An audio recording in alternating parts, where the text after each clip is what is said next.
Pengakuan mengejutkan Aji, nekat bacok kakak ipar Gegara dihina seperti kucing. Pengakuan mengejutkan Aji Dharma Saputra, 28, warga Kecamatan Gading Rejo, Pringsewu, Lampung, nekat bacok kakak ipar gara-gara dihina seperti kucing.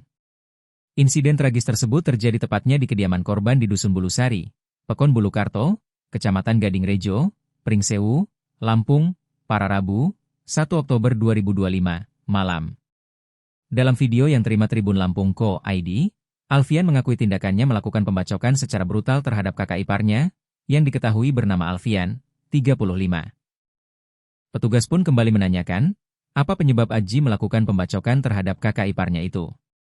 Karena dia marah-marah, ngatain keluarga saya.